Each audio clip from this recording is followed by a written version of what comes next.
Yes আসসালামু sir, আলাইকুম। Start করে দিচ্ছি। ওয়ালাইকুম আসসালাম। আমরা কোন পর্যন্ত পড়েছিলাম একটু বলো।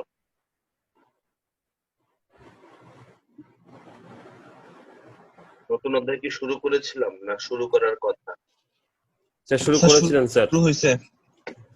ইলেকট্রোম্যাগনেটিক ওয়েভ নাকি?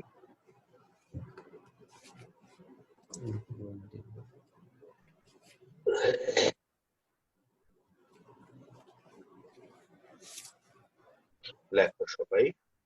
আমরা প্রথমে এখানে আলোচনা করব তরঙ্গ মুখ।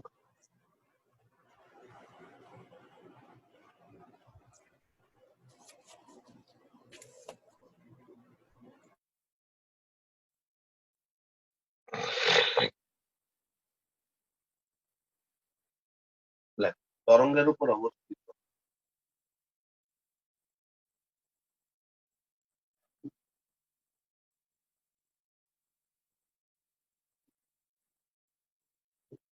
তরঙ্গের উপর অবস্থিত সমদশা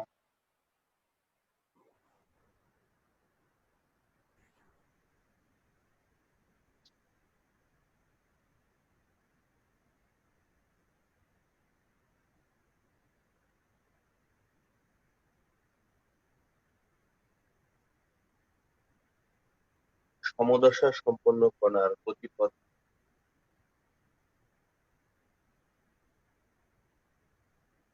তরঙ্গ মুখ বলে।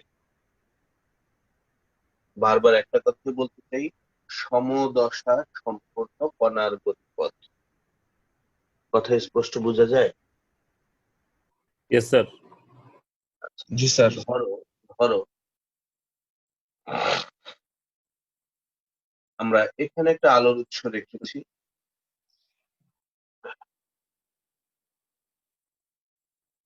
এই আলোর উৎসটা, আলো যখন তরঙ্গ আকারে চারদিকে ছড়াবে, আমরা কি সেটা একটা সাইড বিবেচনা করব না চারদিকে বিবেচনা করব?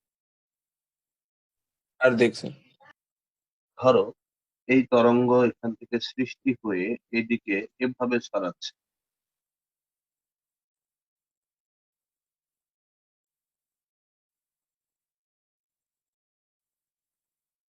এভাবে এই তরঙ্গ সামনের দিকে এগিয়ে যাচ্ছে।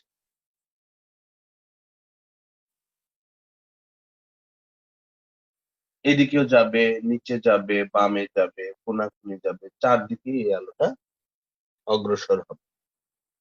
এখন এখানে এই যে শীর্ষ বিন্দুস্থ যে কণাগুলো আছে, এই শীর্ষ বিন্দুস্থ কণাগুলোকে কেন্দ্র করে তুমি এদিকে একটা বৃত্ত আঁকো।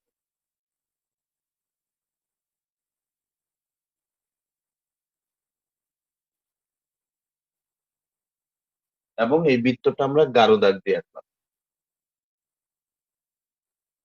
আর নিচের দিকের শীর্ষবিন্দু যেটা, এই যে নেগেটিভ বিস্তার, এটাকে কেন্দ্র করে তুমি ডট ডট দিয়ে একটা বৃত্ত আঁকো।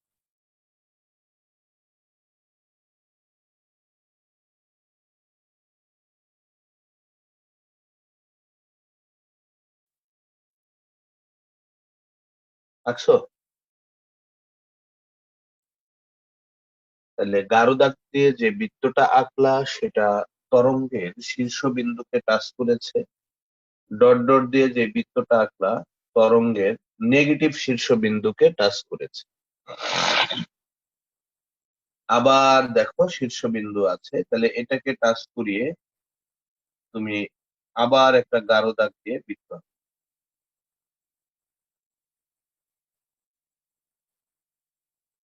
আমার কথা বুঝতে পারতেছো আমি কি বলতে চাচ্ছি?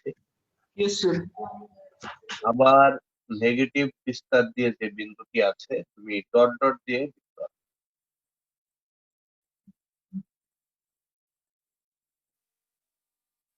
আচ্ছা, এক কথায় কি দাঁড়ালো দেখো তো, এই যে গাঢ় দাগ দিয়ে যে বৃত্তগুলো তুমি আঁকছো, এই গাঢ় দাগের উপর যেই বিন্দুগুলো আছে, এই বিন্দুগুলো কি তরঙ্গের পজিটিভ শীর্ষবিন্দু না? বলো। ইয়েস স্যার, পজিটিভ শীর্ষবিন্দু। এই যে একটা তরঙ্গ দিয়ে আমি দেখি, তাহলে আরেকটা তরঙ্গ যদি এই দিকে যায় এরকম,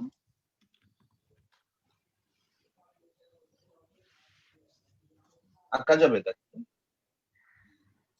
এদিকেও যাবে এদিকেও যাবে, চারদিকেই সরাক, যেই দিকেই সরাক না কেন এই গাঢ় দাগের উপর একটা তরঙ্গের যতগুলো বিন্দু অবস্থান করবে সব বিন্দুগুলোই হবে এই তরঙ্গের শীর্ষবিন্দুস্থ কণ।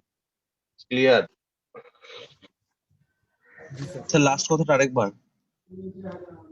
তুমি এই আলোর সোর্স থেকে চারদিকে যতগুলো তরঙ্গই আঁকো না কেন এই গাঢ় দাগের উপর যতগুলো কণা থাকবে সবগুলো কণাই হবে এই তরঙ্গের শীর্ষবিন্দুস্থ কণা। যেমন দেখো এদিকে একটা তরঙ্গ গেল না, এই যে এই তরঙ্গের গাঢ় দাগের জি উপর কি স্যার। বিন্দুস্থ কণা আছে? এই যে, কথা বলো। জি স্যার। আর ডট ডটের উপর দেখো নেগেটিভ শীর্ষবিন্দুস্থ কণা আছে। জি স্যার। এই যে এভাবে চিন্তা করো, আবার গাঢ় দাগ ডট ডট, এই যে শীর্ষবিন্দু, আবার ডট ডট শীর্ষ। তাহলে এভাবে আমি এইদিকে যত যতগুলো আঁকবো এই গাঢ় দাগের উপর সবসময়ই সকল তরঙ্গের কোন বিন্দুগুলো অবস্থান করবে? পজিটিভ শীর্ষবিন্দুগুলো। পজিটিভ শীর্ষবিন্দু বা ধনাত্মক বিস্তারের সাইড।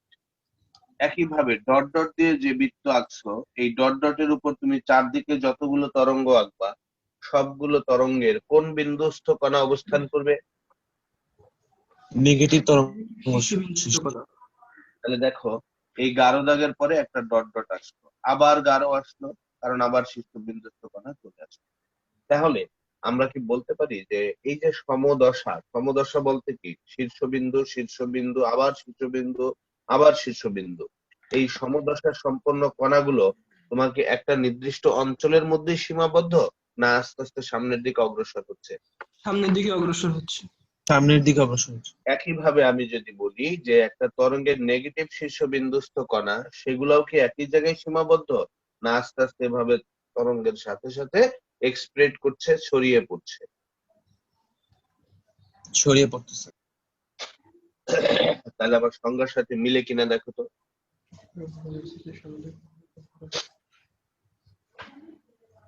তরঙ্গের উপর অবস্থিত সমদশা সম্পন্ন কণার গতিপথকে তরঙ্গ মুখ বলে।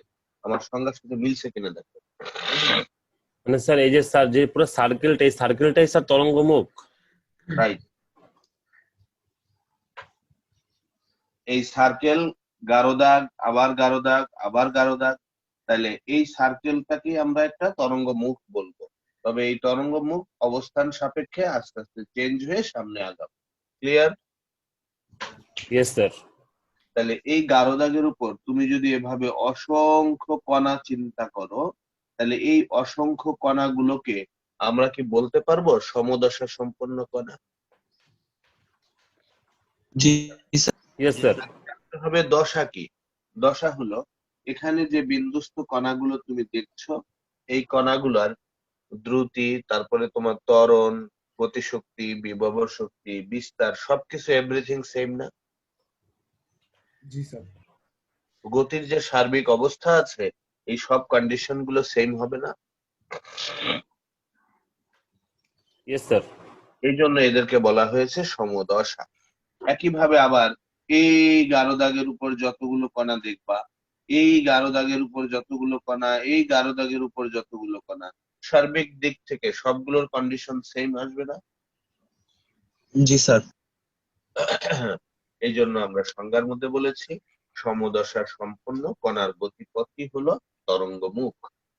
এখন তাহলে এখান থেকে আমরা স্পষ্ট ভাবে যেটা বুঝলাম গাঢ় দাগ দিয়ে আমরা মূলত বুঝাচ্ছি একটা তরঙ্গের ওই গাঢ় দাগের উপর কোন বিন্দুগুলো অবস্থান করছে?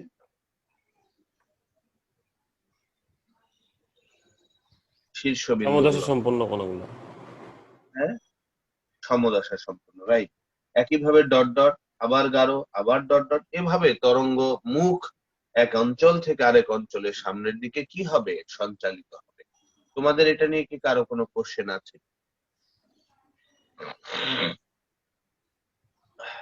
থাকলে বলতে পারো। স্যার এখানে যে তরঙ্গমুখ বলতে এখানে প্রত্যেকটা বৃত্তকে আলাদা আলাদা ভাবে ধরা হয় নাকি একটা নির্দিষ্ট কোনো একটা কণার জন্য মানে ওটা যে বৃত্তে অবস্থান করছে সেই বৃত্তটাকে শুধু ধরা হচ্ছে? এটা তো একটা কণার জন্য না, এখানে তরঙ্গ চারদিকে যাচ্ছে। আমার এখানে এদিকে যাচ্ছে, এরকম যাচ্ছে, আবার এদিকে এরকম যাচ্ছে। যেভাবেই চারদিকে এই তরঙ্গ ছড়াক না কেন, এই গারো দাগের উপর প্রত্যেকটা তরঙ্গের কোন বিন্দু অবস্থান করছে দেখো। শীর্ষবিন্দু। তাহলে এই পজিটিভ। গারো দাগের উপর আমরা বলতে পারি যে আলোর তরঙ্গের অসংখ্য শীর্ষবিন্দু আছে, অসংখ্য আছে। যতগুলো চিন্তা করবা ততগুলো আছে। ক্লিয়ার? স্যার এই তরঙ্গগুলা তো স্যার একটা নির্দিষ্ট কণা থেকে বের হচ্ছে তাই না স্যার? রাইট, অবশ্যই অবশ্যই। এটা একটা আলোর সোর্স, কণা, আলোর উৎস, ফোটন। এখান থেকে চারদিকে ইলেকট্রোম্যাগনেটিক ওয়েভ আকারে তরঙ্গ চারদিকে ছড়াচ্ছে। তাহলে এই গারো দাগ দিয়ে তুমি যা বুঝাইতে চাচ্ছ, এটা হলো চারদিকে যে তরঙ্গগুলো এখান থেকে ছড়াচ্ছে, এই সব তরঙ্গের শীর্ষবিন্দুগুলো এই গারো দাগের উপর অবস্থান করছে। জি স্যার, ঠিক আছে। বুঝাইতে পারলাম? ঠিক আছে। কারো কোনো স্যার এখানে তো হচ্ছে স্যার শীর্ষ ছাড়া মানে পজিটিভ বিস্তার আর নেগেটিভ বিস্তার ছাড়া অন্যান্য অনেক ক্ষেত্রেও তো স্যার হ্যাঁ, সমদেশ সম্পন্ন কণা হতে পারে, ওইখান থেকেও কি ওরকম অবশ্যই ভাবে হতে হবে? পারে, অবশ্যই হতে পারে। তাহলে সেক্ষেত্রে তুমি যদি এই যে এইটা ধরো, এই যে এটা ধরলে তোমার আবার এটা ধরতে হবে, আবার এটা ধরতে হবে। তাহলে এই বিন্দুগুলোকে কেন্দ্র, এখান থেকে কেন্দ্র করে আবার বৃত্ত আঁকো। Yes sir. যতগুলো তুমি আঁকবা সবগুলো একই দশায় থাকলেই হলো। জি স্যার, আর প্রত্যেকটা বৃত্তই হচ্ছে এক একটা তরঙ্গমুখ। হ্যাঁ, প্রত্যেকটা বৃত্ত হচ্ছে এক একটি তরঙ্গমুখ। জি স্যার।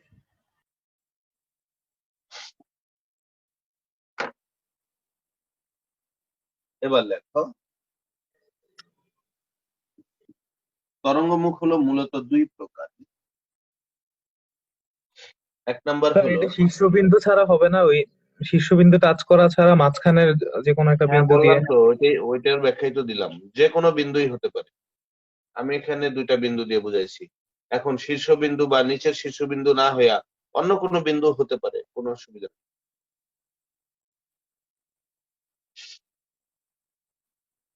তরঙ্গমুখ হলো দুই প্রকার, একটা হলো সমতল তরঙ্গমুখ, দ্বিতীয়ত হলো গোলীয় তরঙ্গ।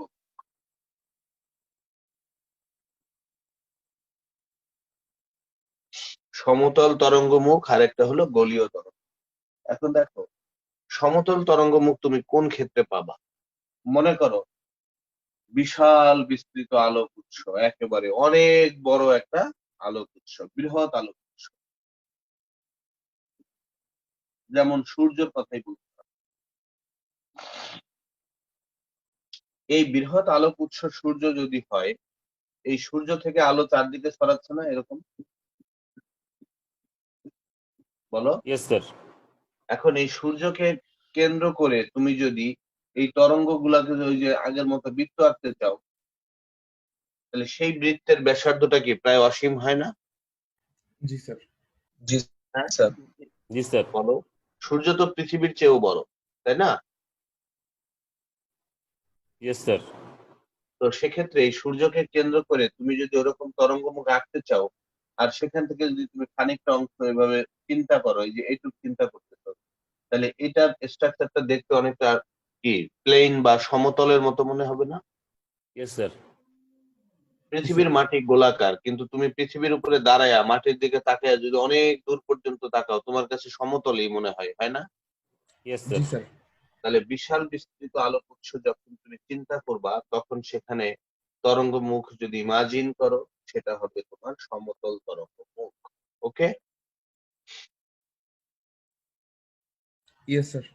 আর যদি গোলীয় তরঙ্গ মুখ বলো, সেক্ষেত্রে তোমার হবে বিন্দু আলোক উৎস।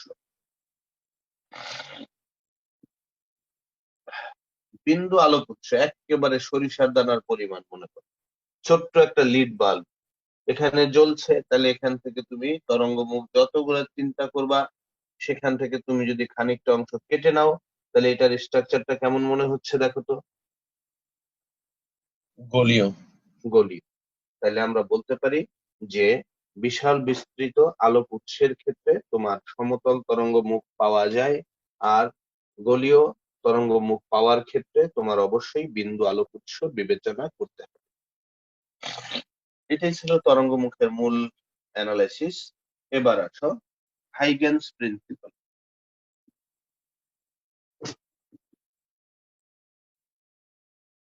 হাইগেনসের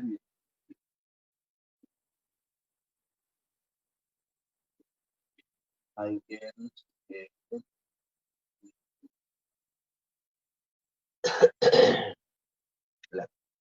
কোন তরঙ্গ মুখের উপর অবস্থিত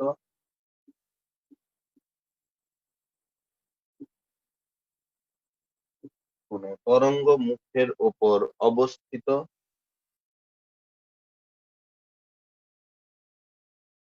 প্রতিটি কণা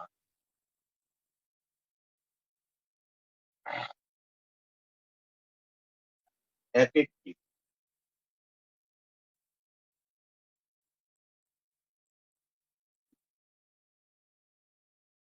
গৌণ তরঙ্গ।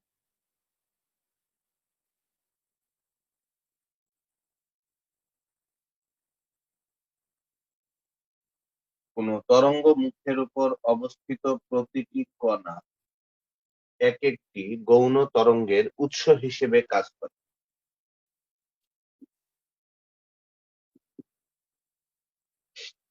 গৌণ তরঙ্গগুলো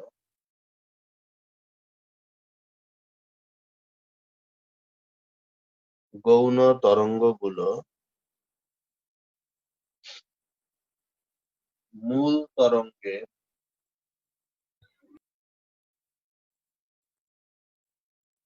সমান বেগ নিয়ে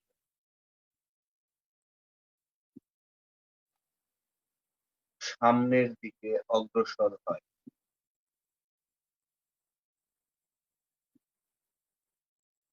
আমার কথাগুলো কি বোঝা যাচ্ছে? Yes sir. গৌণ তরঙ্গগুলো মূল তরঙ্গের সমান বেগ নিয়ে সামনের দিকে অগ্রসর হয়।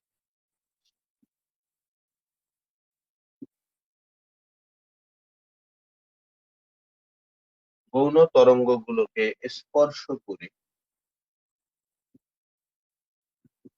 স্পর্শক আঁকলে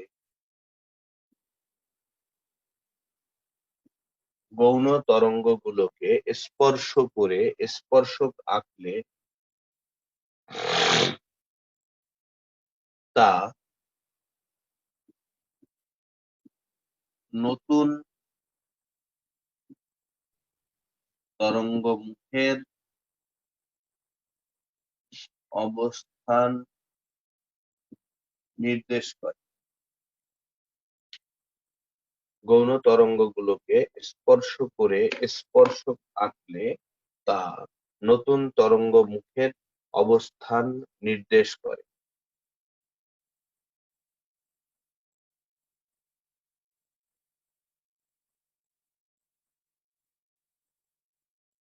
দেখা হয়েছে সবার? Yes sir. জি স্যার। আচ্ছা, আমি একটু চিত্র দিয়ে ঘটনাটা বুঝাইতে চাচ্ছি।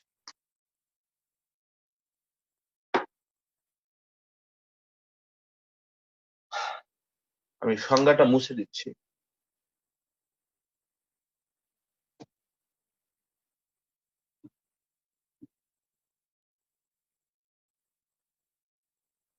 ধরো এখানে একটা আলোর উৎস আছে, yes, একটা ছোট্ট আলোক উৎস। তাহলে এখান থেকে তুমি কি একটা তরঙ্গ মুখের অংশ চিন্তা করতে পারো?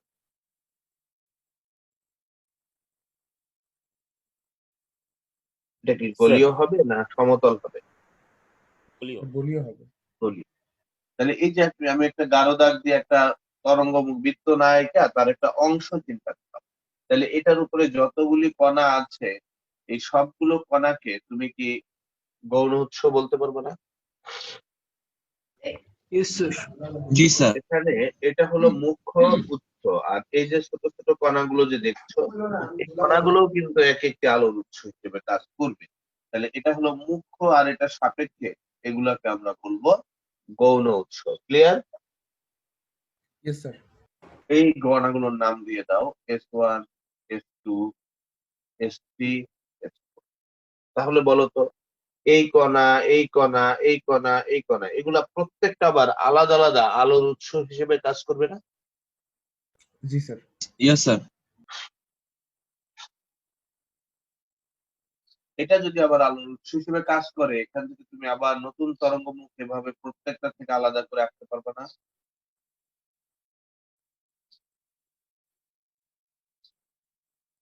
আঁকা যাবে? জি স্যার। এখন এখান থেকে আলো যেই বেগ নিয়ে অগ্রসর হচ্ছে, আর এই গৌণ তরঙ্গ উৎস থেকে আলোর বেগ কি সেম হবে না আলাদা হবে? সেম হবে। সেই সেম হবে। হয়তো ধারণা করতে পারি সেম হবে। যে যেহেতু এখানে মুখ্য উৎস থেকে আমরা অনেকগুলো ছোট ছোট কণা বিবেচনা করেছি, তার বেগ বুঝি কমে যাবে। আসলে কমবে না, তার বেগ কি থাকবে? একই থাকবে। বুঝা গেল? মাধ্যম তো চেঞ্জ হয় নাই। মাধ্যম চেঞ্জ হয় না, রাইট। এখন দেখো,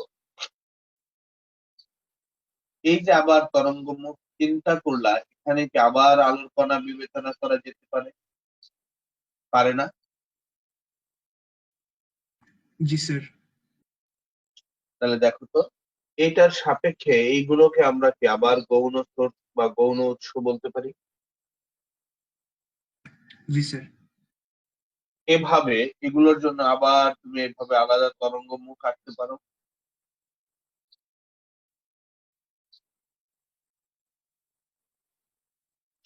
এখন এই যে তরঙ্গমুখ গুলা যে তুমি পাইলা, এগুলো কি মুখ্য না গৌণ?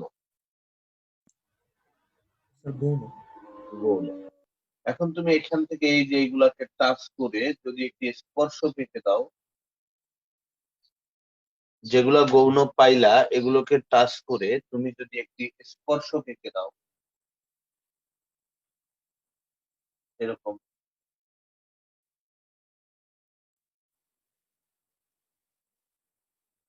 এই যে স্পর্শ, তাহলে এই স্পর্শকটাই তোমার নতুন তরঙ্গ মুখের অবস্থান নির্দেশ করবে। অরিজিনাল তরঙ্গ মুখ ছিল এই যে এটা না? খেয়াল করো। এরপর গৌণ তৈরি করলা, এগুলাকে স্পর্শ করে স্পর্শক আঁকলা, এটাই হবে তোমার নতুন তরঙ্গ।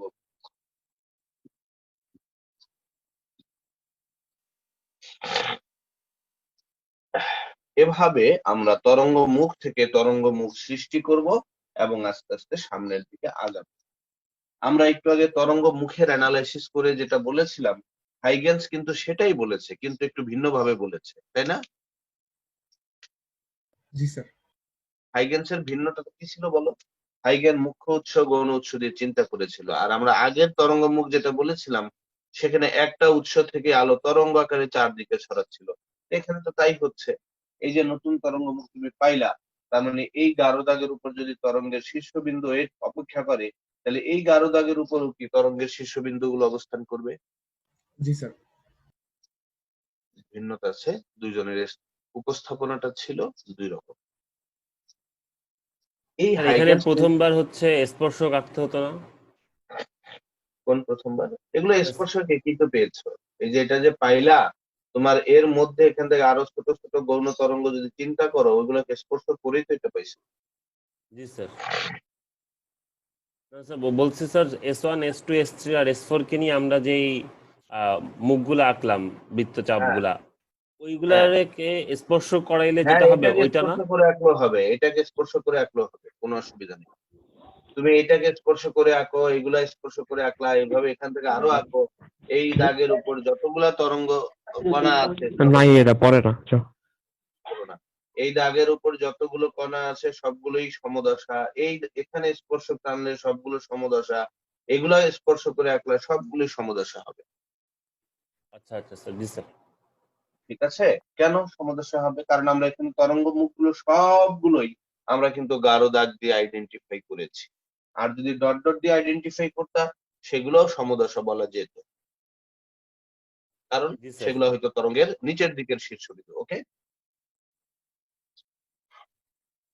স্যার এক্ষেত্রে যে নতুন যে তরঙ্গ মুখটা পাচ্ছি ওটা আর আগের যে তরঙ্গ মুখটা এই দুটো হচ্ছে তো মুখ্য তরঙ্গের জন্য, তাহলে সেক্ষেত্রে আমরা যে গৌণ সোর্স যে বিন্দুগুলো মানে বিবেচনা করলাম সেখান থেকে যে এই যে ক্ষুদ্র ক্ষুদ্র যে তরঙ্গ মুখগুলো তা সেগুলো কি কাল্পনিক ধরে নেওয়া হয়? কাল্পনিক না, ওইরকম ঘটে। একটা তরঙ্গের মধ্যে আলোর তরঙ্গের উৎসের ক্ষেত্রে ওইরকম ঘটনা ঘটে, কাল্পনিক না। স্যার তাহলে একটা তরঙ্গের তো মানে পরবর্তী যে সমদশা বিন্দুটা সেটা তো আবার মানে নতুন তরঙ্গ মুখে পাচ্ছি, তাহলে মাঝখানের এই মানে এই যে তরঙ্গ মুখগুলো কিভাবে আছে?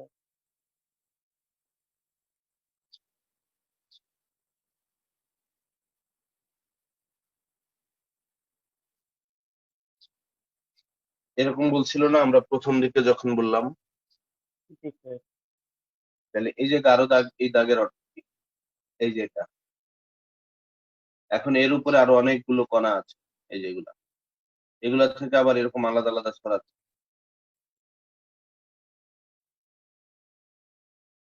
এখন এই যে আলাদা ভাবে যে প্রত্যেকটা কণা থেকে ছড়াচ্ছে, এগুলাকে স্পর্শ করে টানলেই তুমি যেটা পাচ্ছ। এখন এই ভেতরের জিনিসগুলো এখানে আলোচনা কেন করে নাই? কারণ এগুলা ভেতরের জিনিসগুলো আলোচনা করলে চিত্রের অবস্থাটা খুব বাজে অবস্থা হয়ে যাবে, খুব হিজিবিজি হয়ে যায়, তাই না? কিন্তু এই ঘটনাটা প্রত্যেকটা লাইট সোর্সের ক্ষেত্রেই ঘটে। তার মানে প্রত্যেকটা গৌণ তরঙ্গ থেকে আবার আলাদাভাবে মানে গৌণ যে কণা সেখান থেকে আবার আলাদাভাবে ছড়াতে থাকে। 100%। ওই ব্যাখ্যাটাই দিয়েছিল হাইগেন্স। আর আমরা যে আগে তরঙ্গ মুখের স্টেটমেন্ট দিলাম, এটা ছিলাম ইন জেনারেল কেজে, আর একেবারে ডিটেইলস এক্সপ্লানেশন সহ দিয়েছে হাইগেন্স। এই তরঙ্গ মুখ তো নর্মালি হচ্ছে থাকে না, এটা জাস্ট আমরা ধরে নেই না যে এরকম যদি হয় তাহলে হচ্ছে আমরা তরঙ্গ সব মুখ আছে, কিন্তু আমরা তো আর খালি চোখে দেখি না, দেখি? মানে সেটা কি অরিজিনালি ক্রিয়েট হয়? অবশ্যই, ও আচ্ছা স্যার। অবশ্যই। স্যার নেগেটিভ শীর্ষবিন্দু দিয়ে কি স্যার এটা একইভাবে করা যাবে স্যার? হ্যাঁ, এটা গাঢ় না দিয়ে ডট ডট দিয়ে দাও, তাইলেই হয়ে যাবে সব। Okay sir.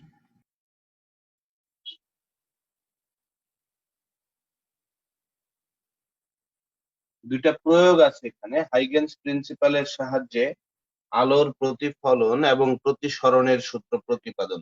আমি চাচ্ছি এই দুইটা তোমরা বাসায় বসে একটু নিজেরা দেখো, আর যদি ইনকেজ না পারো আমি একেবারে ক্লাসের লাস্টের দিকে একটা আমি নিজে বুঝাই দিব, একটা বুঝাবো, দুইটা না।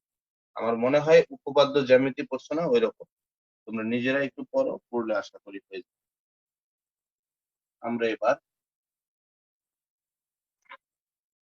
নতুন টপিকসে যাচ্ছি। সুসংগত উৎস, কোহারেন্ট সোর্স।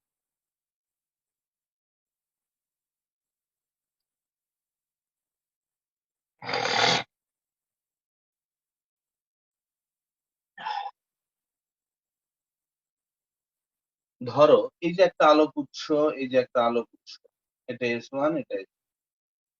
এই দুইটা আলোক উৎস থেকে নিঃসৃত যেই আলোর তরঙ্গ মুখ বা আলোর যে তরঙ্গ, তাদের বিস্তার যদি সেম হয়, কম্পাঙ্ক যদি সেম হয়, তরঙ্গ দৈর্ঘ্য যদি সেম হয়, সেক্ষেত্রে আমরা এই দুইটা উৎসকে বলতে পারি কোহারেন্ট সোর্স।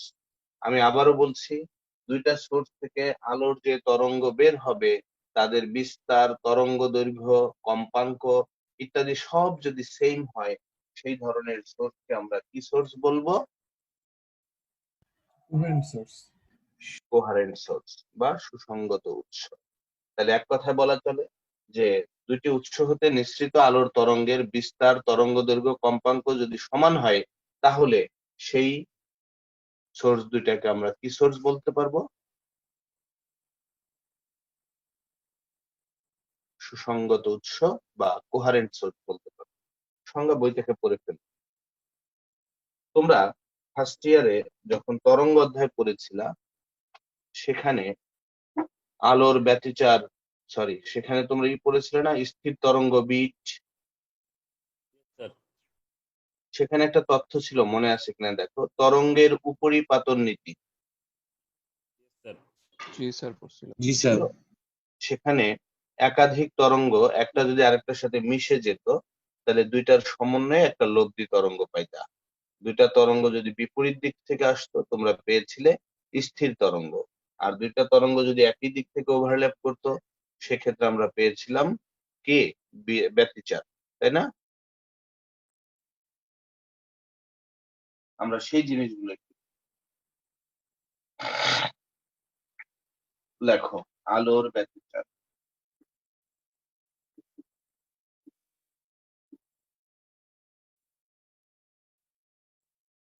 interference of light.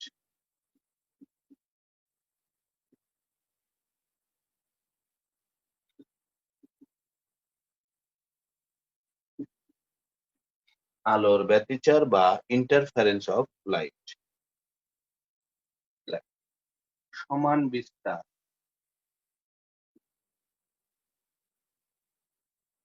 এবং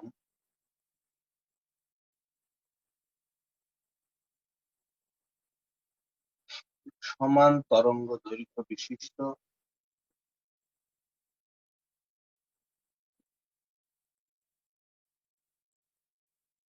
সমান বিস্তার এবং সমান তরঙ্গ দৈর্ঘ্য বিশিষ্ট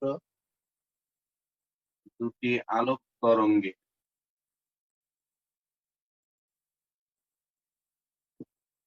উপরিপাতনের ফলে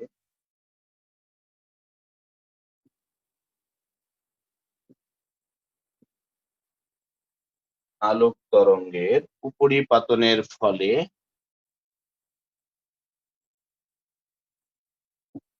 আলোর তীব্রতার যে পর্যায়ক্রম হ্রাস বৃদ্ধি ঘটে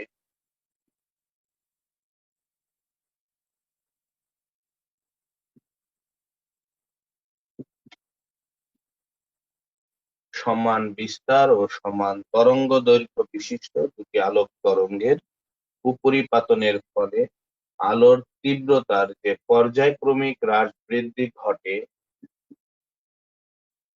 তাকে আলোর ব্যতিচার বলে। সমান বিস্তার ও সমান তরঙ্গ দৈর্ঘ্য বিশিষ্ট দুটি আলোক তরঙ্গের উপরিপাতনের ফলে আলোর তীব্রতার যে পর্যায়ক্রমিক হ্রাস বৃদ্ধি ঘটে তাকে আলোর ব্যতিচার বলে। তোমরা যখন ফার্স্ট ইয়ারে পড়েছিলা সেখানে একটা কথা লিখছিলা যে শব্দের তীব্রতার যে পর্যায়ক্রমিক হ্রাস বৃদ্ধি, মানে শব্দ কখনো খুব জোরে শোনা যেত আবার শব্দ ডাউন হয়ে যেত, তার জন্য তোমরা বিট করছিলাম, মনে আছে? জি স্যার। আর এখানে যেটা বলতে হবে, যদি আলোর সমদশায় মিলে তাহলে আলোর উজ্জ্বলতা বা তীব্রতা সবচেয়ে বেশি হবে, আর যদি আলো বিপরীত দশায় মিলে তাহলে সেক্ষেত্রে তীব্রতা হবে 0, অর্থাৎ অন্ধকার পাওয়া যাবে। ক্লিয়ার? ক্লিয়ার। তাহলে সমান এই না হলে কি হবে না? হ্যাঁ, বিস্তার যদি সমান না হয় তাহলে কি হবে না? বিস্তার সমান না হলে একেবারে অন্ধকার অঞ্চল পাওয়া যাবে না, পারফেক্ট অন্ধকার অঞ্চল পাওয়া যাবে না, সেক্ষেত্রেও ব্যতিচার ঘটবে। কিন্তু এই যে বলেছি যে তীব্রতার যে পর্যায়ক্রমিক হ্রাস বৃদ্ধি, তীব্রতা একেবারে অনেক উজ্জ্বল হবে, বেশি হবে, আবার তীব্রতা শূন্য হয়ে যাবে। যদি বিস্তার সমান না হয় তাহলে তীব্রতাটা শূন্য হবে না, কিছু আলো থেকেই যাবে। ঠিক আছে? যখন বিট করেছিলা যে দুইটা তরঙ্গের বিস্তার যদি সমান না হয় সেক্ষেত্রে কিন্তু বিট, মেসেজে কি লিখতেছো? স্যার আপনি একটা কথা লিখেছিলেন যে দুটি সুসঙ্গত উৎস হতে নিঃসৃত দুটি আলোক তরঙ্গের, ওখানে সুসঙ্গত উৎস বলতে কি বোঝানো হয়েছিল? সেটার ব্যাখ্যা তো দিলাম। ও আচ্ছা, ওটাই, এটা বুঝি। সুসঙ্গত উৎসটা কি বলো, একজনে বলো বলো। দুইটা এমন উৎস যে উৎস থেকে যে দুইটা তরঙ্গ যে বের হবে দুইটা আলোর তাদের। তরঙ্গ বের হচ্ছে তাদের সার্বিক কন্ডিশন সেম নাকি? স্যার, এক কথায় শেষ। মনে করো 50 ওয়াটের একটা এলইডি বাল্ব থেকে লাইট দিচ্ছ, আর একটা 50 ওয়াটের এলইডি বাল্ব থেকে লাইট দিচ্ছ, দুইটা আলোর প্রকৃতি সেম না? বুঝো নাই? বুঝো নাই? জি স্যার। জি স্যার, বুঝছি। প্রশ্নকর্তা কই?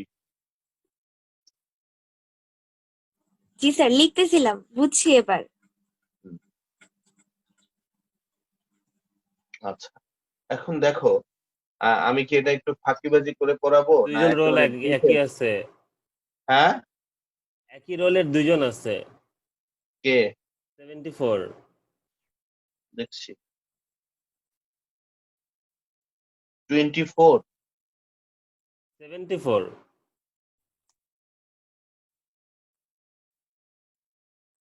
এই তোরা রোল নাম্বার ঠিক কর। মেহেদি বিজয়, তোর রোল নাম্বার কত মেহেদি? মেহেদি বিজয়, মেহেদি শুনতে পাচ্ছিস?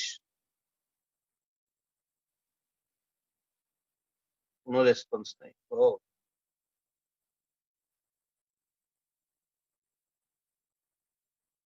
দাঁড়া আমি এটা চেক করি, 1 মিনিট।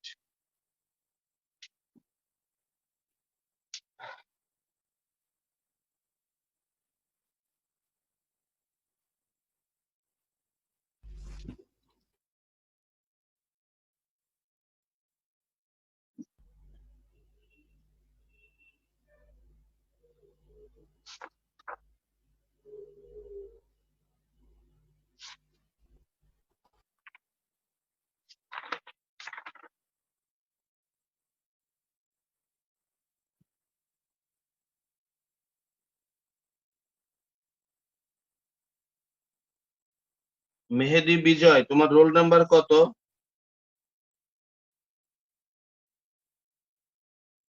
এটা কি ফার্স্ট ইয়ারের স্টুডেন্ট নাকি?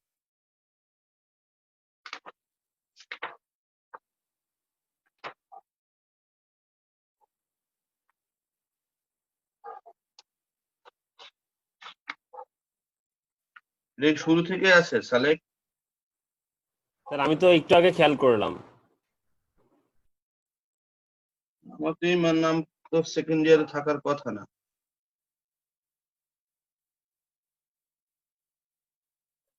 মেহেদি বিজয়, এটা কি ঘুমাইতেছে নাকি? মেহেদি বিজয়, স্যার ঘুমাইতে এটা পারে। রোল নাম্বার হলো 35। মেহেদি,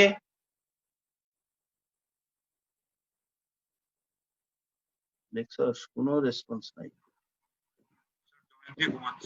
বের করে দেন স্যার। মেহেদি বিজয়, আহাম্মকে নাই মনে হয়। আর ঘুমা। আচ্ছা, এখন তোমরা কি এটা ডিটেলস পড়তে চাও না আমি সেই ফার্স্ট ইয়ারের রেফারেন্স টেনে শেষ করতে চাই? Details sir. Sir details sir details. Details. Details sir. Details পড়লে ধারণাটা ক্লিয়ার হয়ে যাবে। হ্যাঁ, আচ্ছা, তাহলে আসো আমরা এটার গাণিতিক বিশ্লেষণে চলে যাই। স্যার ওয়েটিং রুমে একজন আছে স্যার। আবার কে থাকলো ওয়েটিং রুমে? সৌমিক। তোমাদের ক্লাসে কি জ্যামিতিক আলোক বিজ্ঞান শেষ মিস্টার অভিষেক? না স্যার, আমাদের প্রিজম শুরু করছে আজকে, মনে হয় প্রিজম শেষ হয়ে যাবে স্যার। তাহলে তোমরা পিছাই গেলা কেমনে? না স্যার, স্যার পিছায় আমাদের হয়নি তো স্যার, আমি শুরু ভুলে করেনি ছিলাম স্যার, স্যার। আমাদের প্রিজমটা বাকি ছিল স্যার, প্রিজম বাদে সব শেষ হয়েছে। ওরে বাবা, স্যার আমাদের আলো শুরুই করে নাই স্যার। শুরু করে আমাদের নাই? জ্যামিতিক আলোক বিজ্ঞান সবে স্টার্ট হয়েছে। আমাদের আলো শুরু করে নেই। স্যার আমাদের গতকাল প্রিজম ধরছে। হুম, আমি গ্রুপ 1-এ কি পড়াইলাম? গ্রুপ 1-এ মনে হয় লেন্স মেকার ইকুয়েশন পড়াইছি মাত্র। জি স্যার। Okay.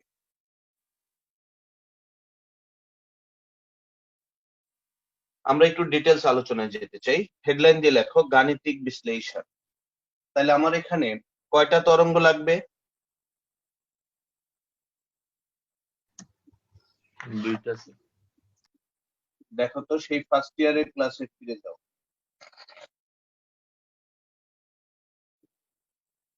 লেখা যায়? জি স্যার। আরেকটা তরঙ্গ লেখো, y2 সমান a sin 2 pi by lambda ct minus x। বলতো এই দুটাকে সুসংগত উৎস বলা যাবে?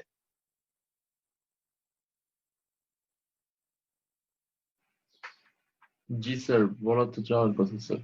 হ্যাঁ, কিভাবে বুঝবা যে এটা সুসংগত উৎস? কারণ স্যার দশা সরি মানে বিস্তার সেম স্যার। বিস্তার তারপর তরঙ্গ দৈর্ঘ্য সব এক। তরঙ্গ দৈর্ঘ্য same। দৈর্ঘ্য সেম। এই দুইটা সেম হলেই তো তরঙ্গকে সেম বলা যায়, তাই না? কারণ বেগও তো সেম হবেই, মাস্ট। মাধ্যম সেম না? জি আচ্ছা, এখন এটা উপরিপাতন নীতি অনুযায়ী তুমি এখান কিন্তু স্যার থেকে এদের তরঙ্গ মুখ কি সেম? হ্যাঁ,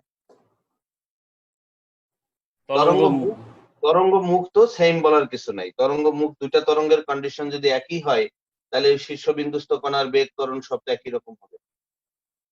আচ্ছা আচ্ছা, জি স্যার। y1 plus y। দেখো আমরা ফার্স্ট ইয়ারের পড়া পড়ছি। ফার্স্ট ইয়ার এখানে ভি ছিল, আর এখানে তোমরা আলোর বেগ। আমরা এখান থেকে y1 এবং y2 এর মান বসায়া এ কমন নিয়ে নিতে পারি না? স্যার এখানে ওয়াইটার দ্বারা ডিরেকশন তো স্যার দুইটারই সেম স্যার। এখানে কি হ্যাঁ, একটা প্লাস হবে? হ্যাঁ, দুইটার সাথে তোমার লব্ধিটা বের করবা আর কি, লব্ধি তরঙ্গ কি না হচ্ছে। স্যার, মানে বলছি y1 আর y2 দুইটা তরঙ্গ তো স্যার একই দিকেই যাচ্ছে। একই দিকে যাবে, হ্যাঁ। একই দিকে না হলে ব্যতিচার না। Okay sir. স্যার এখানে ওয়াইটার দ্বারা কি বোঝানো হচ্ছে? কোনটা? এই যে y1 plus y2 is equal to y, এখানে ওয়াইটার দ্বারা কি বোঝানো হচ্ছে? এই দুইটার মিলিত প্রভাবে লব্ধি তরঙ্গ। জি স্যার।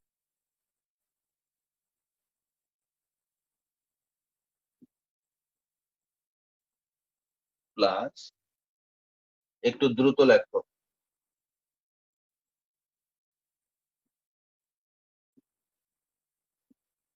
এই পুরাটা কিন্তু দশা, এই যেটা, হ্যাঁ, এই পুরাটা কিন্তু দশা। আর x1 x2 দেখতে পাচ্ছ, এটা হলো পথের অতিক্রান্ত দূরত্ব। আচ্ছা, তোমরা কি sine C plus sine D এর কোন ফর্মুলা জানো? জি স্যার।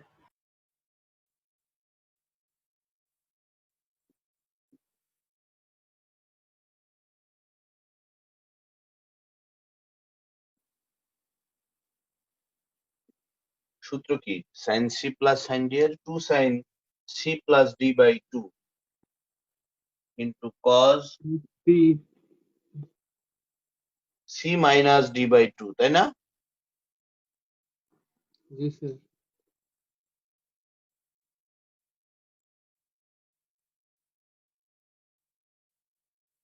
স্যার এই 2 পাই ল্যামডা 2 পাই বাই ল্যামডার ভাগ নিচেও তো 2 হবে না ভাগ? গুণেই তো আছে।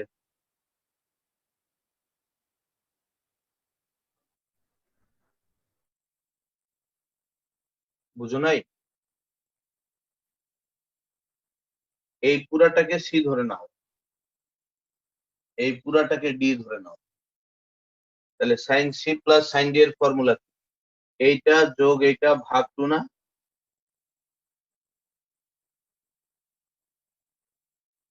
কথা বলো। জি স্যার। তাহলে এটার এটা যোগ করে যদি 2 দিয়ে ভাগ করো, তাহলে এই পুরাটা থেকে 2 পাই বাই ল্যামডা কমন নেওয়া যায় না? জি স্যার। জি স্যার। তাহলে কমন নিলে কি থাকতেছে? City minus x1 plus city minus x2 ভাগ 2, এরকম থাকে না?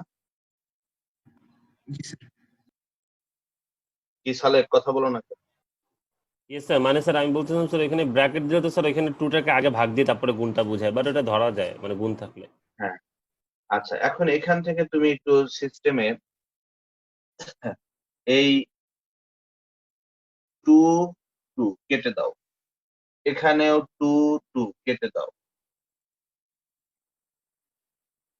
সিটি সিটি কেটে দাও। তাহলে দেখো তো, এটাকে আমরা যদি একটু সাজায় লিখি, cos pi by lambda x2 minus x1 এটাকে একসাথে রাখ sine pi by lambda 2ct minus x1 minus, দেখো তো এরকম থাকে কিনা। জি স্যার। জি স্যার। আচ্ছা, আর এখানে আরেকটা ব্যাপার খেয়াল করবা, শুধু x যুক্ত রাশি দিয়ে আমরা এখানে ঘটনাগুলো আলোচনা করব। তাহলে এই যে 2a cos pi by lambda x2 minus x1 এটাকে আমরা লব্ধি বিস্তার এ ধরে নিলাম, a sin pi by lambda 2ct minus x1 minus x2। আমার তো মনে হয় তোমরা এগুলো ফার্স্ট ইয়ারে পড়েছো। জি স্যার। লেখো যেখানে স্যার এখানে একটা লব্ধি ব্যাখ্যা বিস্তার, আছে না স্যার, যে আমরা সাইনটাকে না নিয়ে কসটাকে কেন লব্ধি ধরবো? আচ্ছা এখানে একটা ব্যাপার আছে, আমরা এখানে যে আলোর উজ্জ্বল অন্ধকার অঞ্চলগুলো আমরা বিবেচনা করছি, এটা আমরা সময়ের সাপেক্ষে বিবেচনা করব না, এটা আমরা শুধুমাত্র দূরত্ব সাপেক্ষে বিবেচনা করব। এই জন্য এই টার্মের মধ্যে শুধু দূরত্ব আছে, আর এই টার্মের মধ্যে সময় দূরত্ব দুইটাই আছে। বুঝতে পারছি স্যার। বুঝছো? জি স্যার। জি স্যার।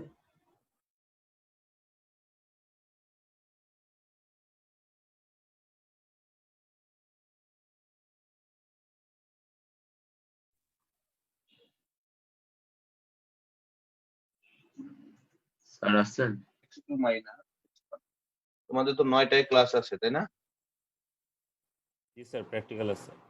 জি কত স্যার। বাজে? বাজে কত? স্যার 8:08 8:16। দেরি আছে। এখান থেকে তোমরা হেডলাইন দিয়ে লেখো গঠনমূলক ব্যতিচার।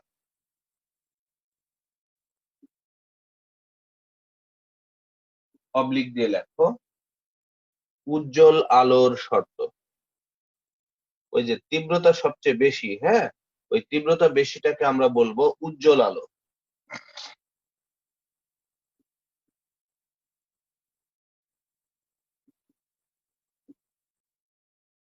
উজ্জ্বল আলো। তোমরা গঠনমূলক নাম হলো কেন? গঠনমূলক নাম হলো তোমার এখানে দুইটা তরঙ্গের মিলিত প্রভাবে লব্ধিটা সর্বোচ্চ পেয়েছি, এই জন্য গঠনমূলক। আর দুইটার প্রভাবে লব্ধিটা যদি শূন্য হয়ে যায় সেটাকে আমরা বলবো ধ্বংসাত্মক, বিস্তার বাড়াই দিছে, বিস্তার কমাই দিছে। আচ্ছা স্যার, স্যার এখানে সাইনের যে অংশটা আছে এটাকে কি স্যার, কোনটাকে কি স্যার আমরা দশা বলতে পারবো? কারণ যদি এই পুরাটা, এই পুরাটা, জি স্যার। হ্যাঁ বলা যায়, বলা যায়। সাইন কজের পরে টোটালি যা দেখছো এটাকে দশা বলা যাবে। স্যার ওটা লব্ধি দশা স্যার, সাইনের সাথে যেটুকু আছে, হ্যাঁ সাইনের সাথে যে অংশটুকু আছে সেটা লব্ধি দশা না? লব্ধি তরঙ্গের দশা। জি স্যার, ওইটাই স্যার, লব্ধি তরঙ্গের দশা। হ্যাঁ লেখো এক্ষেত্রে তরঙ্গদ্বয় সমদশায় মিলিত হয়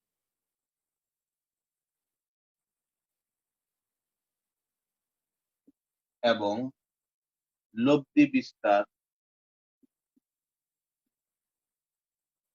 সর্বোচ্চ হয়। আজকে অনেক স্লো পড়াইছে, তারপরে যদি না বুঝো ধীরে ধীরে পড়াইছে। এক্ষেত্রে তরঙ্গদ্বয় সমদশায় মিলিত হয় এবং লব্ধি বিস্তার সর্বোচ্চ হয়। আমি ফার্স্ট ইয়ারে পড়া টোটালি রিপিট করছি, পুরা ফার্স্ট ইয়ারের পর। তাহলে লব্ধি বিস্তার কখন সর্বোচ্চ হবে এই সমীকরণ থেকে দেখো তো, যখন এই cos থিটার মান সর্বোচ্চ হবে তখনই লব্ধি বিস্তার সর্বোচ্চ হবে না? জি স্যার। তাহলে এক্ষেত্রে লব্ধি বিস্তার সর্বোচ্চ হওয়া মানে কি? একটা তরঙ্গের ক্ষেত্রে পজিটিভ নেগেটিভ দুই সাইডে, তাহলে তুমি কি বলতে পারো এ সমান প্লাস মাইনাস 2a হবে?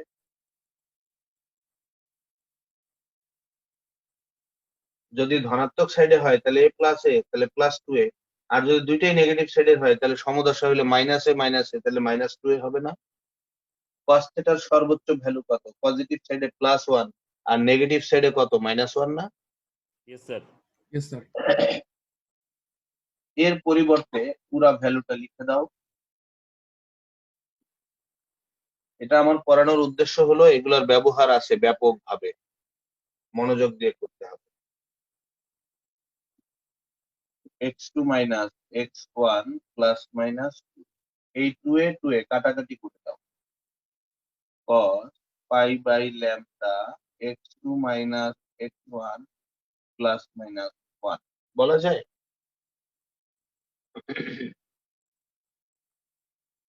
সালেক, তোমার কি সেই ফার্স্ট ইয়ারের কথা মনে পড়ছে? আমরা কিন্তু সেম জিনিসগুলো Yes, sir. পড়েছিলাম। এবার বলো cos কত ডিগ্রির মান 1?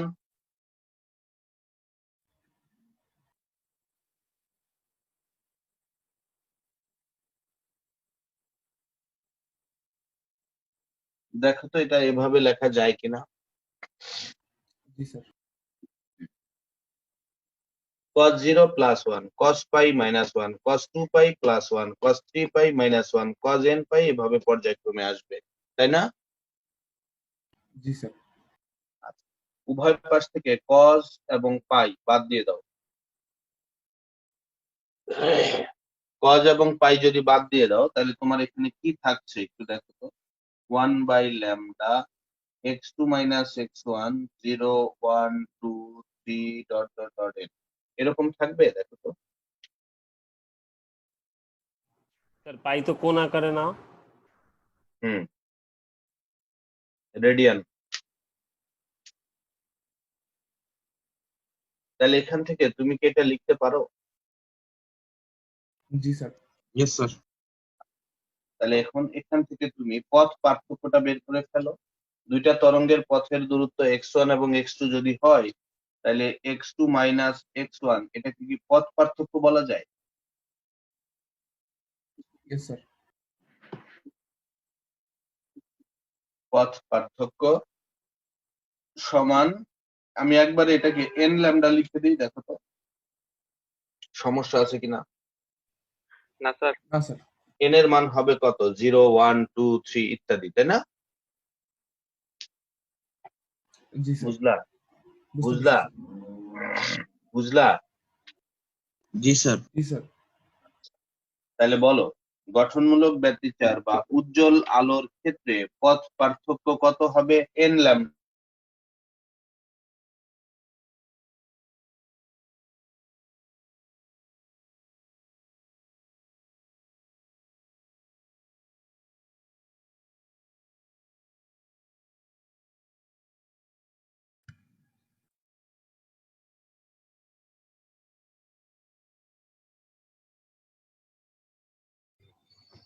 আর এই তরঙ্গটার দূরত্ব হলো x2। যখন তুমি এই x2 থেকে x1 টা বিয়োগ করে দিবা তাইলে কি দুইটা তরঙ্গের পথ পার্থক্য স্যার বের স্যার হয়ে যাচ্ছে না? বলো স্যার মাঝখানে একটু স্যার আটকে গেছিল আটকায় স্যার। গেছিলেন স্যার, রিপিট করেন একটু স্যার। কোনটা? এটা এখান থেকে? জি স্যার, পথ পার্থক্য পাইছি, তারপরে স্যার এই চিত্র কিছুই পাইনি। আচ্ছা, দুইটা তরঙ্গ, তোমরা দুইটা তরঙ্গ ধরেছো না এখানে ইয়েস স্যার। y1 y2 দিয়ে? এই দুইটা তরঙ্গ আমরা গ্রাফিক্যালি দেখাইলাম যে একটা তরঙ্গ এদিক থেকে যাচ্ছে তার অতিক্রান্ত দূরত্ব হলো x1, আর আরেকটা তরঙ্গ এদিক থেকে যাচ্ছে যার অতিক্রান্ত দূরত্ব হলো x2। এখন এই দুইটার পথ সমান কিনা দেখো। পথ কি সমান? না স্যার। না স্যার। x2 বড় আর x1 হলো ছোট, তাহলে x2 থেকে x1 বিয়োগ করলেই তো তুমি পথ পার্থক্য পেয়ে যাবে, তাই না? জি স্যার। সেটাই আমরা দেখাইছি যে x2 মাইনাস x1 টা হলো পথ পার্থক্য যার ভ্যালুটা হলো n ল্যামডার সমান। এখন দেখো এখান থেকে আমরা দশা পার্থক্য বের করতে পারি। লেখো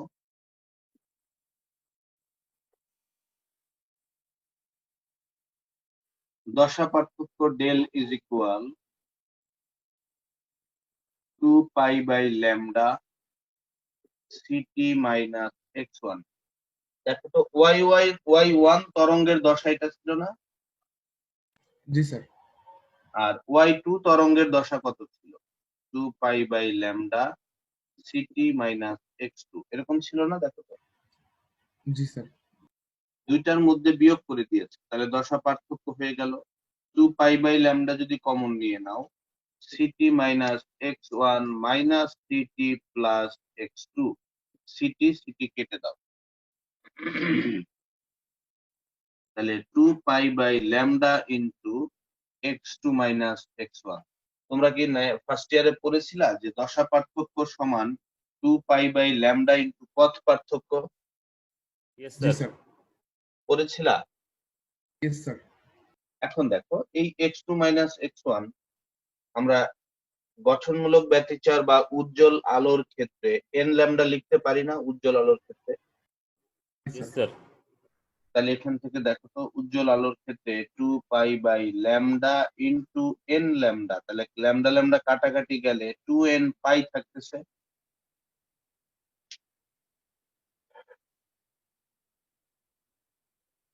ঠিক আছে কিনা?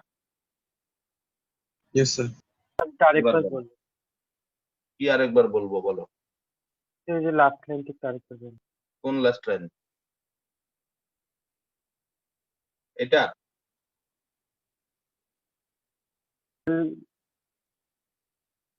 বলো, কথা বোঝা যাচ্ছে না। Yes sir. কোনটা বলো? কে যেন কোশ্চেন করলা?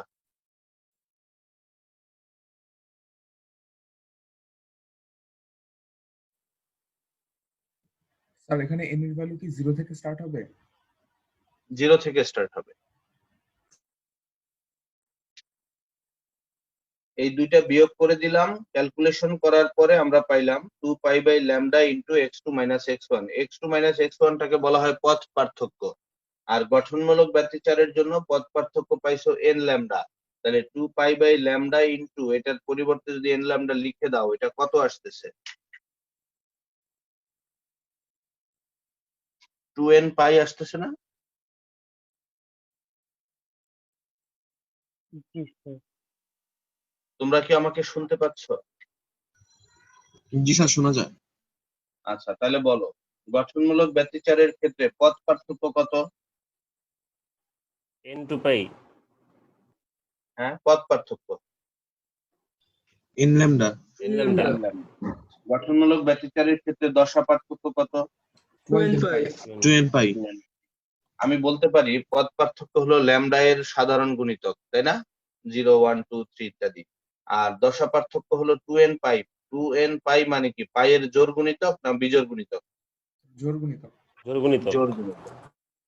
জোড় গুণিতক।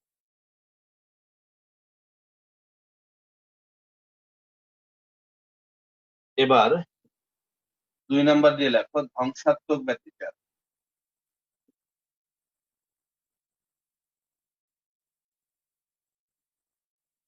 অবলিক দিয়ে লেখো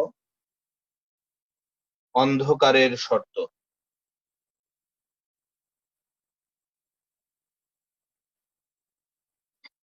অন্ধকারের শর্ত তোমরা উজ্জ্বলের শর্তের মধ্যে লিখছিলা যে তরঙ্গদ্বয় সমদশায় মিলিত হয়, পড়ছিলা? জি স্যার। এটার মধ্যে লিখবা তরঙ্গদ্বয় বিপরীত দশায় মিলিত হয় এবং লব্ধি বিস্তার শূন্য হয়।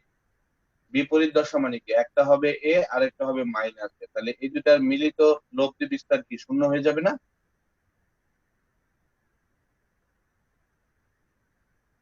জি স্যার। লেখো এক্ষেত্রে এ ইজ ইকুয়াল শূন্য, লব্ধি বিস্তারটা শূন্য হতে হবে। 2a cos π/λ x2 minus x1 is equal 0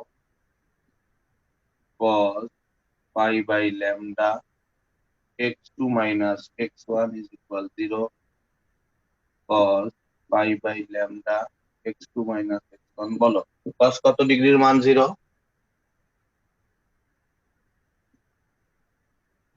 90। 3π/2 cos 5π/2 dot dot dot cos 2n plus 1 2n plus 1 π/2, এটা কিন্তু বিজোড় গুণিতক। দেখো π/2 এর বিজোড় গুণিতক। তাইলে আমরা এখান এটা প্লাস মাইনাস 1 দিয়ে রাখো, প্লাস দিলেও বিজোড় হয় মাইনাস দিলেও বিজোড় হয়। আমরা অঙ্ক করার সময় কোনটা ব্যবহার করব সেটা আমরা পরে ব্যাখ্যা দেব। cos π বাদ দিয়ে দাও, তাহলে 1/λ x2 minus x1 half 3/2, 5/2, 2n plus minus 1 divided by, এরকম লেখা যায় কিনা দেখো তো। জি স্যার। এখন এখান থেকে x2 মাইনাস x1 বের করো।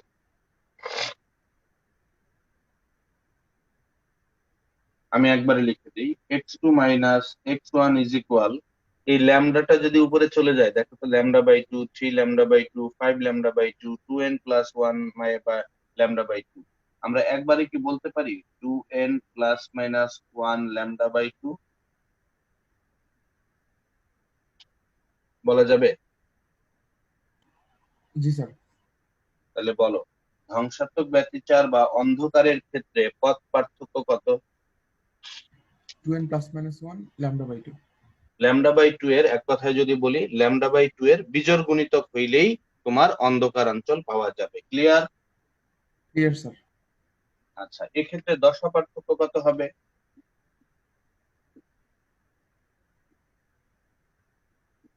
বলো। 2π/λ ইন্টু কপা। তোমরা এটা জানো না, পথ পার্থক্য? তাহলে অন্ধকারের ক্ষেত্রে দশা পার্থক্য তুমি এটা যদি পাও 2n প্লাস মাইনাস 1 λ/, এই ল্যামডা ল্যামডা কেটে দাও, তাহলে 2 কেটে দাও, তাহলে কত আসতেছে বলো?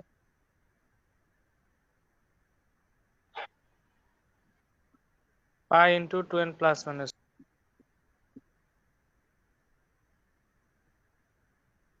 ভুল করলাম?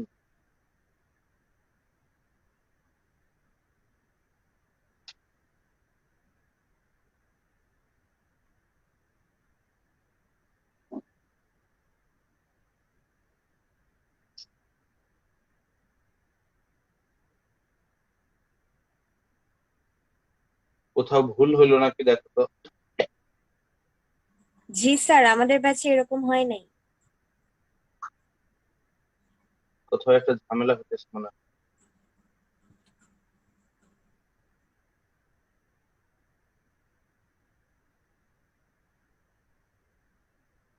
কোথায় ভুল করে আসছে?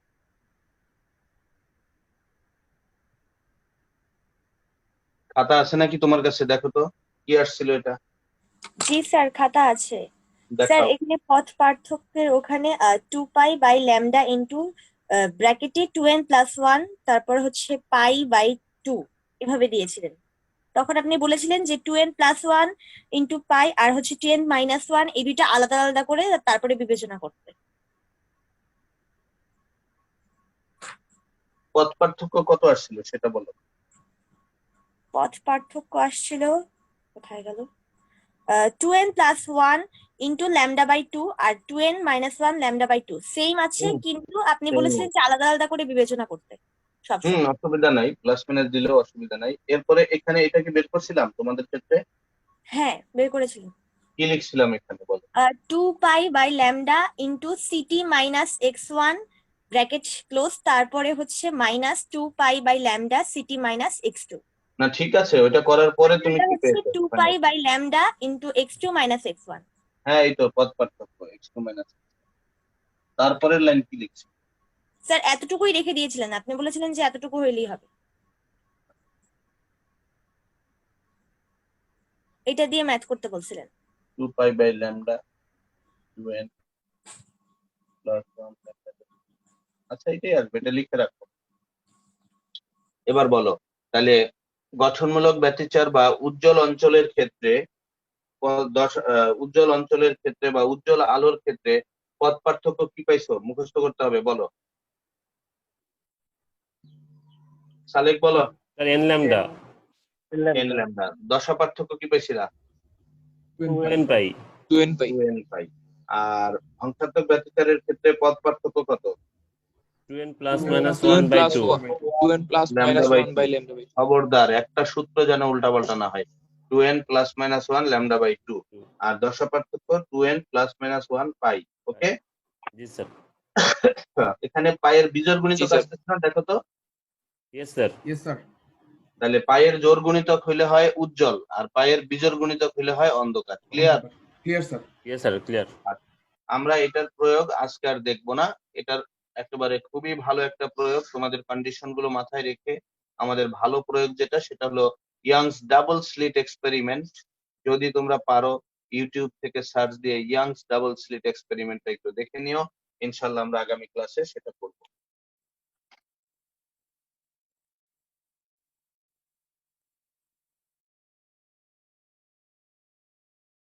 ওই মাহাদি কি ক্লাসে আছিস? জি স্যার। কালকে কি তুই ক্লাস করছিলি কলেজেরটা? স্যার কালকে স্যার আমি মাঝখান দিয়ে স্যার করতে পারিনি স্যার। কেন? স্যার ওই যে একটু কাজ ছিল স্যার। কিসের কাজ? এই জন্য স্যার ক্লাস কাজ মিস বলতে করবে? স্যার একটু এই জন্য ক্লাস মিস করবে তুমি? Sorry sir. বলো আমি তোমাকে কিভাবে আইডেন্টিফাই করলাম? কালকে তো আমি অনেক মনোযোগ দিয়ে ক্লাস করেছি, তারপরেও আমার কাছে কেন জানি মনে হয়েছে তুমি ক্লাসে নেই। তুমি এটা আগে করে ফেলেছো, এই জন্য করো নাই, ঠিক না? স্যার এমনি স্যার না করলেও স্যার করতে পারতাম না স্যার কালকে, অন্তত কিছু সময়ের জন্য ডিস্টার্ব হতো। আর যেহেতু করছি স্যার ওই কারণে হয়তো বা আমার প্রবলেম করতেছে না এটা, কিন্তু এমনি স্যার যদি নাও করতাম তাও আমি করতে পারতাম না কালকে। শিহাব সঞ্জিত, পরের ক্লাসগুলো করছি স্যার। জি স্যার। তুমি কি কালকে কলেজের ক্লাস করেছো? জি স্যার, আমি সম্পূর্ণ ক্লাস করছি স্যার। বুঝা গেছে কলেজের ক্লাস? জি স্যার। একটু তাড়াতাড়ি পড়াইছি না কালকে? স্যার একটু তাড়াতাড়ি, কিন্তু স্যার বোঝা গেছে স্যার ভালোভাবেই স্যার। কোচিং এও তো এটা করছিলা, কোচিং এর চেয়ে ক্লাসে ভালো বুঝছো না? হ্যাঁ স্যার, 2বার রিপিট হয়েছে স্যার। ওকে, তাহলে তোমরা বাসায় বসে এগুলো একটু দেখো, হ্যাঁ ইনশাআল্লাহ আমরা আগামী স্যার ক্লাস ইউটিউবে কি আবার সার্চ দিতে বললেন এটা একবার বলবেন? Youngs double slit experiment.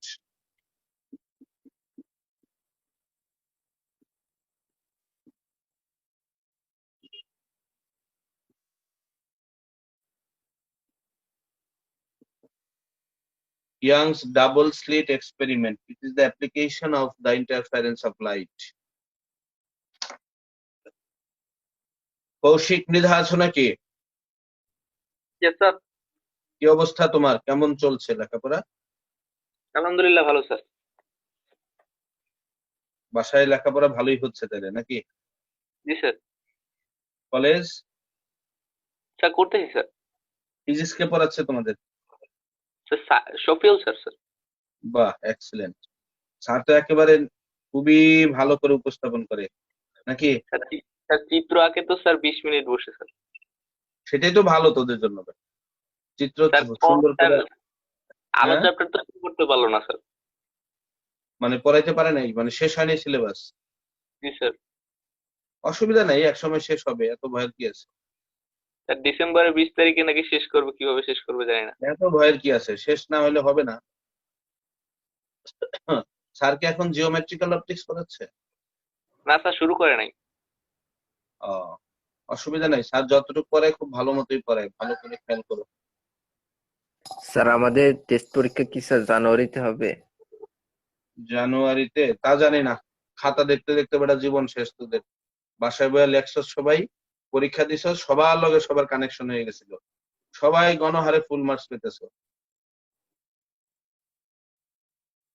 First ইয়ারের ইয়ার ফাইনাল এক্সামের খাতা দেখতেছি, তোমরা কেমনে পাইলা এই কোশ্চেন সলভ? স্যার এনডিসির ইতিহাসে সেরা পরীক্ষা হয়েছে স্যার। এটা কাহিনীটা কত? এই কোশ্চেন তো এত এত মার্কস পাওয়ার কথা না সবার, একজনে সলভ করে মনে হয় সবারে সরাই দিছে নাকি? স্যার ফার্স্ট ইয়ার ফাইনালের এক্সাম তো স্যার সৎভাবে দিছিলেন স্যার। হ্যাঁ, ফার্স্ট ইয়ার ফাইনাল তো স্যার সৎভাবেই দিছিলাম স্যার।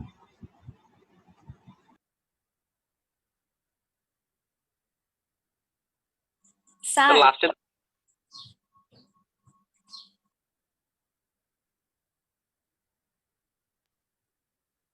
নে তোরা কথা বলবি না বুঝছি, রেখে দিলাম। না স্যার, আমার একটু প্রবলেম ছিল। বলো।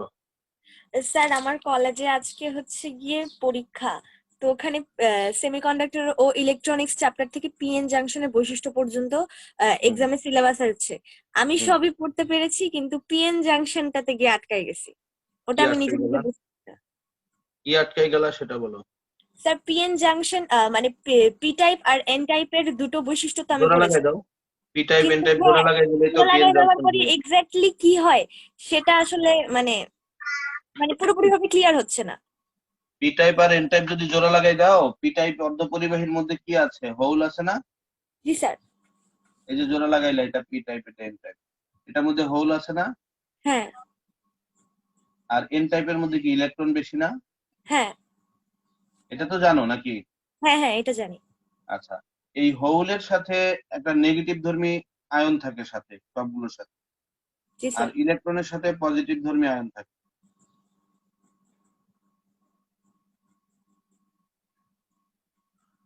এরকম। তো যখন তুমি জোড়া লাগাই দাও, এই জোড়া লাগানোর সাথে সাথে এই যে মাইনাস আর প্লাস যে দেখতে পাচ্ছ, এই যে মাইনাস প্লাস, এই পাশে ইলেকট্রন বেশি আর এই পাশে হোল বেশি, তাই না? হ্যাঁ। তো যখন জোড়া লাগাই দিবা তখন এই ইলেকট্রনটা এই হোলের সাথে মিশে যাবে, এই ইলেকট্রনটা হোলের সাথে মিশে গিয়ে নিউট্রাল করে ফেলবে, ফলে হ্যাঁ। এই পাশে একটা প্লাস চার্জের স্তর তৈরি হবে আর এই পাশে একটা মাইনাস চার্জের স্তর তৈরি হবে। এই স্তরটাকে বলা হয় নিঃশেষিত স্তর বা ডিপ্লেশন লেয়ার। এবং এই যে ইলেকট্রন হোল যে নিঃশেষ হলো, এটা এই জাংশনের কাছাকাছি অঞ্চলে আগে হবে। ক্লিয়ার? জাংশনের কাছাকাছি অঞ্চলে আগে হবে, আচ্ছা। কারণ কি, তোমার এই ইলেকট্রন লাফ দিয়ে এখানে আসতে পারবে না, এই ইলেকট্রন যখন এই জাংশনটা অতিক্রম করবে প্রথমে এসে এই হোলের মধ্যে পড়বে, ফলে এই ইলেকট্রন হোল নিঃশেষ হয়ে যাবে। তার মানে এই পাশে একটা পজিটিভ স্তর, এই পাশে একটা নেগেটিভ স্তর তৈরি করলো। এরপরে এইটা আবার এটার মধ্যে আসবে, এটা আবার এটার মধ্যে আসবে, এইভাবে এই স্তরের পুরুত্ব আস্তে আস্তে বাড়বে। এটাই মেইন ফ্যাক্টর। তাহলে তো স্যার আস্তে আস্তে পুরোটা নিষ্ক্রিয় মানে পুরোটা হ্যাঁ, একসাথে এক সময় যদি এই নিঃশেষিত স্তরের পুরুত্ব যদি অনেক বেড়ে যায়, তখন এই পিএন জাংশনের কার্যকারিতা নষ্ট হয়ে যাবে। ও আচ্ছা। ডায়োড স্যার, বলা হয় এটাকে। বৈশিষ্ট্য পর্যন্ত বলছে, এখন বৈশিষ্ট্য থেকে কি কি মানে কি কোশ্চেন হইতে এটা পারে? বৈশিষ্ট্যের মধ্যে আবার আছে পিএন জাংশনের বৈশিষ্ট্য, ফরওয়ার্ড বায়াস, রিভার্স বায়াসের ব্যাপার আছে। তুমি যদি এই পি টাইপটাকে ব্যাটারির প্লাসের সাথে দাও আর এন টাইপটাকে যদি মাইনাসের সাথে দাও, তাহলে কি ঘটবে? আবার ব্যাটারি উল্টায় যদি মাইনাস প্লাসের সাথে দাও, তাহলে কি ঘটবে? এই জিনিসগুলো আর কি। ও আচ্ছা। তুমি যদি, আমি একটা বলে দিই, এটা যদি প্লাস দাও আর এটা যদি মাইনাস দাও, তাহলে এটা হবে ফরওয়ার্ড বায়াস।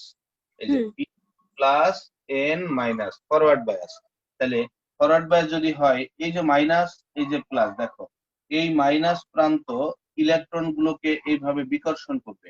বুঝাইতে পারলাম? হ্যাঁ। এই মাইনাস আর এই পাশে ইলেকট্রন বেশি না এন টাইপের মধ্যে, হ্যাঁ হ্যাঁ। তখন এই মাইনাস ইলেকট্রন গুলোকে সজোরে ধাক্কা দিবে। ধাক্কা দিলে এই মাইনাস চার্জ বিশিষ্ট ইলেকট্রন গুলো এই জাংশন পার হইয়া এই পি টাইপ অঞ্চলে প্রবেশ করবে এবং এই ক্ষেত্রে কিছু ইলেকট্রন হোল নিষ্ক্রিয় হয়ে যাবে, আর বাকি এই যে ইলেকট্রন গুলোকে ধাক্কা দিয়ে যখন এই অঞ্চলে পাঠাবে, এই পাশের এই প্লাস পজিটিভ সাইডটা আবার ইলেকট্রন গুলোকে টান দিয়ে এদিকে নিয়ে আসবে, ফলে এটার ভেতর দিয়ে তড়িৎ প্রবাহ খুব ভালো মতোই বজায় থাকবে। ও আচ্ছা, আর যদি আমরা রিভার্স বায়াস দেই, যেমন এটা মাইনাস এটা প্লাস, এটা হয় রিভার্স বায়াস। রিভার্স বায়াসে এই জাংশনের ভেতর দিয়ে কোনো কারেন্ট যায় না, এটা প্লাস পি, তাহলে এই পি হলো মাইনাসের সাথে আর এই পজিটিভ হলো এই পাশে এন এর সাথে, এটা হলো রিভার্স বায়াস। তাহলে এই ইলেকট্রন কি আছে দেখো, নেগেটিভ চার্জ, আর এখানে আছে পজিটিভ চার্জ, তাহলে এই পজিটিভ চার্জ এই ইলেকট্রন গুলোকে আকর্ষণ করবে, এইদিকে নিয়ে আসবে। তাহলে ইলেকট্রন গুলো এদিকে যদি চেপে যায়, তাহলে এই জাংশনের ভেতর দিয়ে কোনো ইলেকট্রন চলাচল করতে পারবে না, তখন কোনো প্রবাহ পাওয়া যাবে না। ওকে, থ্যাংক ইউ স্যার, বুঝছি।